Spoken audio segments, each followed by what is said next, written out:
Mr. Vice President, it is a pleasure for us to welcome you to our microphones. I wonder why. Well, you are still Vice President, aren't you? As of this hour. Sir, would you tell us why you follow each word of your script there by running your finger along under it? That's the way I read.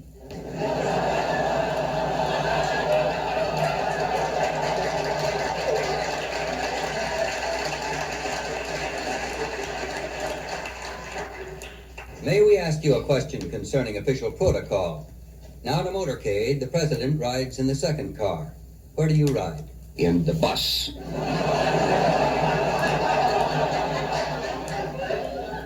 You know, everybody criticizes politicians.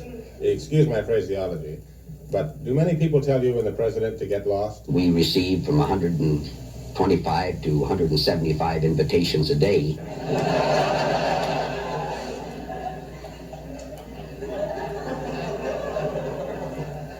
During the course of the average day, what does the president do? Make a burglar look like a social worker.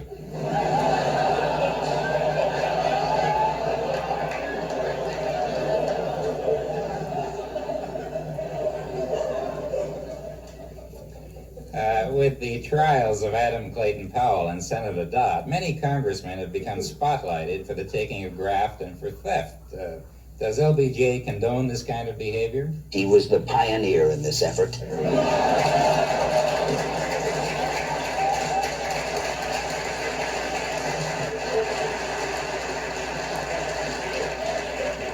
Pardon us for asking, but does dull, boring talk come easy to you? I used to teach it. So you impress us in every way as being the average man. How many children do you have? 3.2.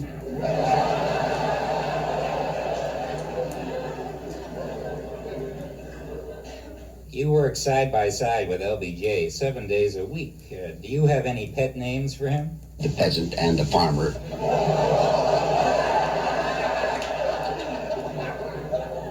Some of your critics have said you don't know the right time of day. Now, when the little hand is on the 3 and the big hand is on the 9, what time is it, sir? 5 to 1.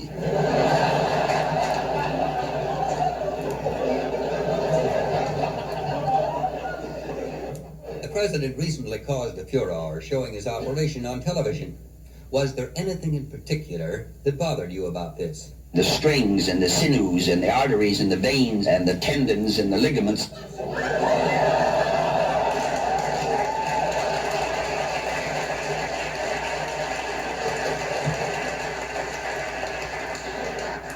LBJ seems to have a will of iron. How long do you think he intends to stay president? For about 1,000 years.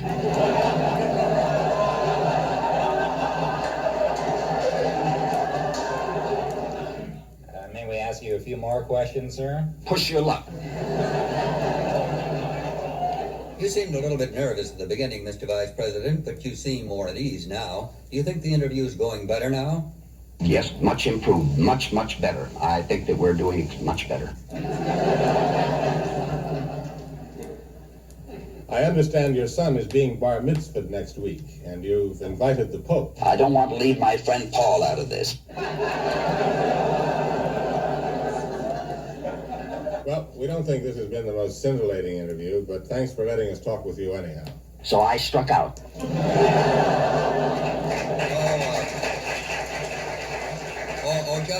Just one final question, sir. What was it you said at the last cabinet meeting that caused such a tremendous laugh? I am the vice president.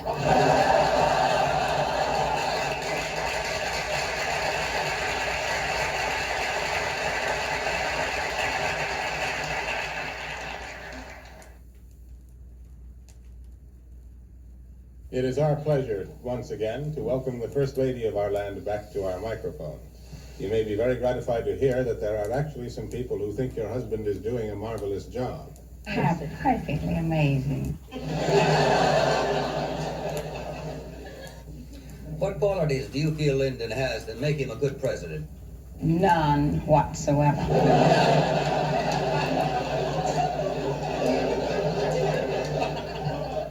We'd like to compliment you on the lovely brooch you're wearing. Aren't those Lyndon's gallstones that are set into it in platinum? I like to think I own something that belonged to him.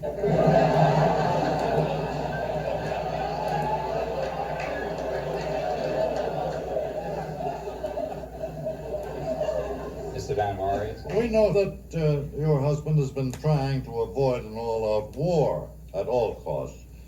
What is it about war that bothers your husband the most? The constant rat-a-tat-tat.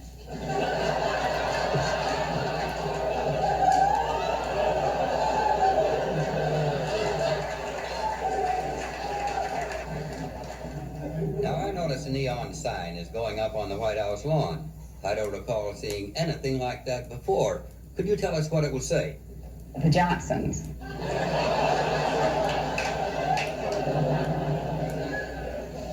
Getting to personalities for just a moment, we hear a lot of talk about your husband and the Kennedys. Does he really hate them the way we hear he does? Oh, yes.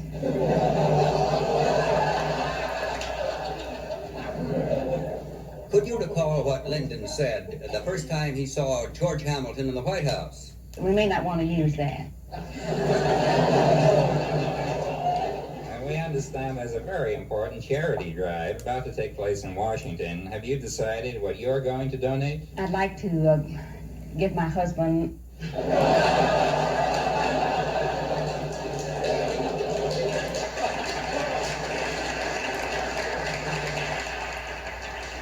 When President Nasser recently visited the White House, what did you say when you served him that chicken soup with matzo balls in it? Enjoy, enjoy.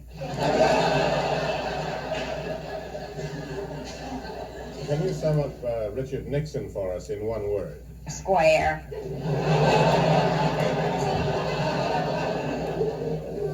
Ladybird, thank you very much for being with us again this evening. That concludes our interview. You might be happy to learn that it's all over now. Oh, goody, goody, goody, goody, goody, goody.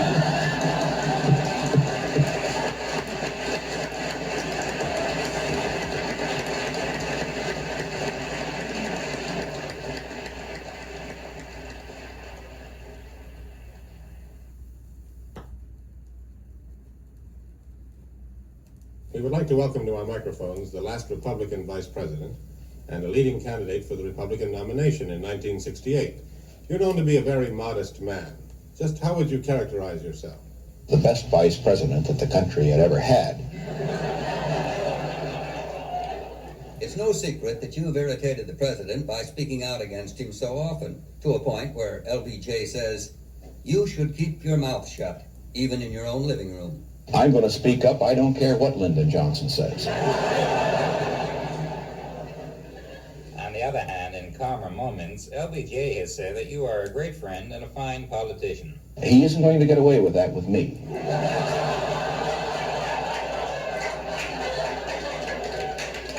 You've reached a point in your career where you might stop and take stock. Exactly what have you spent most of your political life trying to discover? What President Eisenhower's been talking about.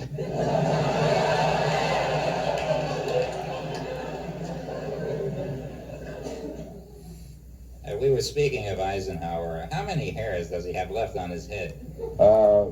I would say 2.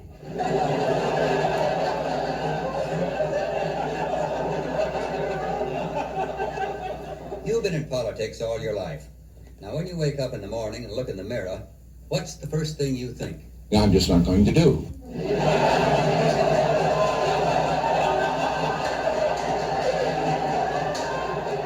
Incidentally, why do we always see you at the corner phone booth on 42nd Street and Madison Avenue? I have no office. You were seen in the operating room when LBJ was undergoing surgery. But what was it you said to the doctor? Cut and run.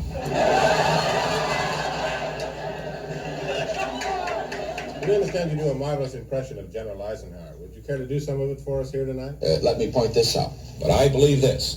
I would say this. What I am saying is this. Let me point this out. Now, let me make it absolutely clear. Now, how did this come about? Now, let me say this. I say, and I would also... You're a history buff. Is it your opinion that the Battle of Gettysburg won the Civil War for the North? It is a little too early to tell. You've been to a barbecue at the LBJ Ranch. What do LBJ and Ladybird eat with? Their noses in the trough.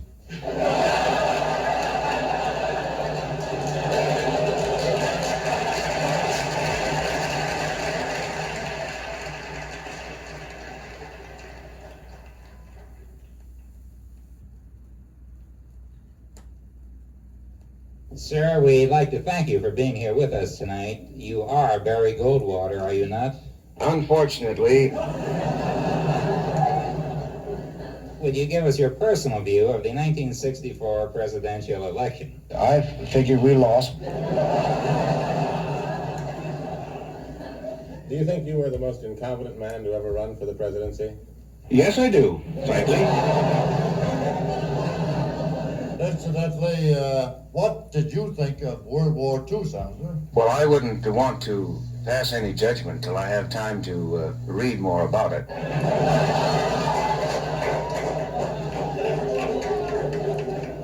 And you have no opinion, sir. I only found out about it as I came in the studio.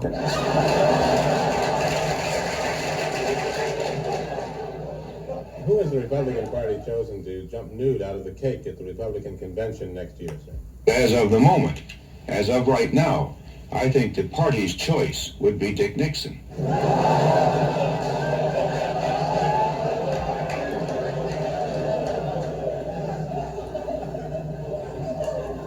Sir, you're uptight in Washington circles. What are Humphrey and Ladybird to the president? Two pretty good strikes against him.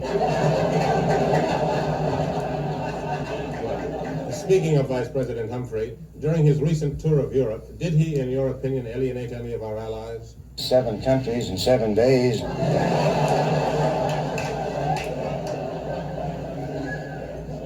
Staying with personalities in the news, can you tell us where the next meeting of the Richard Nixon Fan Club will be held? In a telephone booth.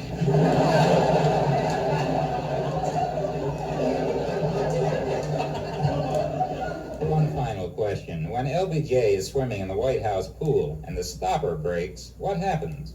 I think Hubert is used.